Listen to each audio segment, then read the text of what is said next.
Welcome to the Etihad Cargo Connections with Turn Furlongs Magazine. I'm your host today, Aurelian Drimion. Join us today as we chat with Todd Fincher, a rising horse trainer whose stellar performance over the last 3 years has made waves in the industry, especially in prize money. We will get into the success story of Senor Buscador, the highest earning horse in his stable, and discusses the recent narrow miss at the 2024 Pegasus World Cup. With plans to race in Saudi Arabia and insights into other promising horses, Todd will give us a concise yet captivating glimpse into his world. Excellent, Todd. Thank you so much to be here. Well, thanks for having me. How's everything going with you? Everything's going pretty smoothly. Okay, very good.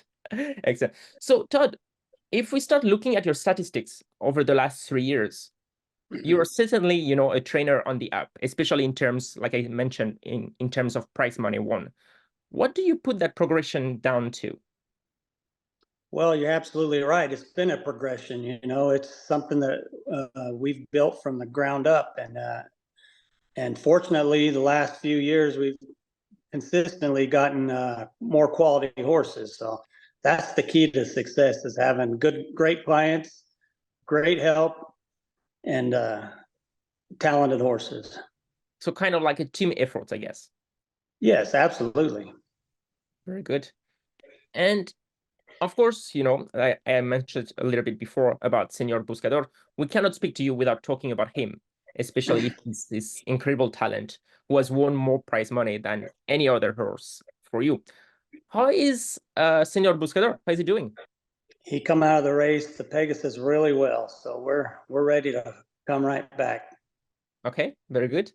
And how was his how did you care for him afterwards, after the race? How did it feel like? How did Well, we always treat them well, so you just don't know how hard they run and how much it takes out of them.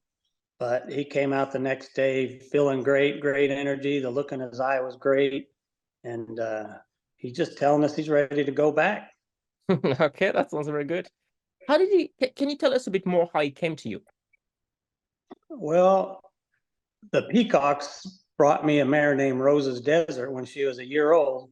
Okay. And that started my relationship with Mr. Joe Peacock. And then she had an outstanding race record. She won 10 out of 15 with 5 seconds and made $700,000. Wow. And then we retired her, and I've had every one of her foals. They've stuck with me, and we've been done very well together. Her first 4 foals were all stakes winners, including Buscador.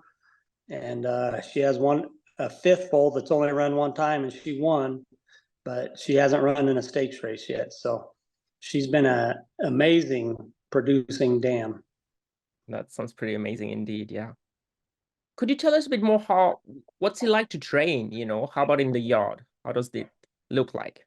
And he's one of those horses who got a great personality in the stall, messing around with him, and goes out on the track, has no problem, trains great, has never given us any problem. He's just been really a pleasure to be around. And then Wow. when you load him up in the gates, he brings it.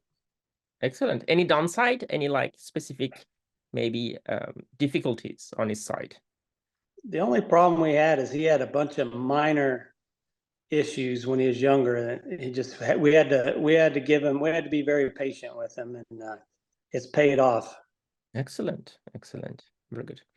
So like we mentioned, he did very well in the 2024 Pegasus World Cup, only beaten by a neck.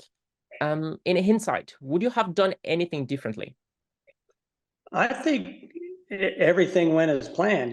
Just the logistics of the race could have been different and helped us out, but he actually got one of the best trips he's had in about the last 6 races. So we have no excuses. He ran a great race, and he was gaining, like you said, he was gaining on the horses, and they beat the field quite a distance. So that shows you the talent level of those 2 horses. For sure. He did very good indeed.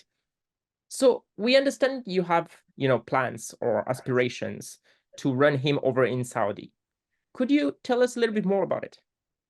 Yeah, right after the race, I got a call from a representative and invited us to the Saudi Cup, which we were already had our eyes on, but we accepted immediately once we knew the horse come back in good health, and we like the setup for that race a little bit better. It's a 1 turn mile and eighth, and I think 1 turn for him is better than 2. So we're looking forward to it. Very good. Could you tell us a bit more about the plan to send him over there? Like, have you thought about it? And Yeah, I mean, they all go at the same time. They all leave. All the U.S. horses leave Miami on the 13th of February. So if all goes well, he'll be on that boat. excellent, excellent. How do you think he will handle racing outside of the US? Like, has he traveled outside before? He's traveled a lot of places. He's run 11 times and 11 different tracks and 17 starts. So he's always traveled well, and I don't think he'll understand he's in a different country. I think he'll do just fine. Okay, very good. And what are the plans after Saudi? It just depends how the race goes and how he comes out of it. So yeah, it would be nice to go to Dubai, but everything would have to really line up well for that to happen. For sure. And long-term wise, what do you have in plan for him? You know, if you go overseas like he is, and you know, I've seen it's taken a toll on a lot of horses. So Okay. once we get him back to the US, I think, you know, we'll freshen him up and, you know, hopefully aim for the Breeders' Cup Classic. So maybe a little bit of rest and then little rest, maybe catch a prep race, and then head to the Breeders' Cup Classic would be our plan. excellent. That makes sense. So having seen, the nominations list so far, are there any changes you plan to make in his training schedule? No, I mean, I got to work out a little bit of the logistics. I know when he's going to leave. I just got to have to find out what we're able to do once we get there and make a plan from there. When will he be arriving in Saudi Arabia? Do you have a date? They leave on the 13th, so they'll be there on the 14th. Okay, so just a day later. Okay, very good. Yep. Excellent. Not far away from the race itself. What do you mean? Oh, not too far away from the race. It'll be 10 days, yes. Exactly. That's not too bad. Yeah. And could you share with us your thoughts, generally speaking, about racing in the Middle East? Well, they're bringing the best horses in the world because they're putting up a huge purse. So, For sure. So I think he belongs with the best horses in the world. So, you know, wherever they want to meet up, we'll try to meet up with them. And what are your thoughts on differences between racing maybe in the Middle East versus the US? I actually have no comment about the racing in the Middle East because I don't know enough about it to make a comment. But I'm sure the track's the dirt and they run to the turn and make a left. So I think basically everything's the same other than I'm sure there's differences, but for the horses, I think everything's going to be basically the same. Pretty similar, right? Could you share with us maybe some other horses in training that you have, maybe that we should be looking for out this year? Well, I had a very small crop of horses last year, but this year I have a much greater crop. So hopefully this year we'll be coming with some brand new horses. Sounds great. Could you share with us some names, maybe?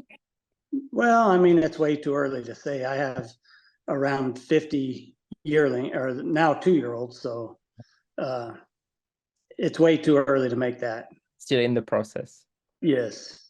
I can understand. Well, finally, on to the last question.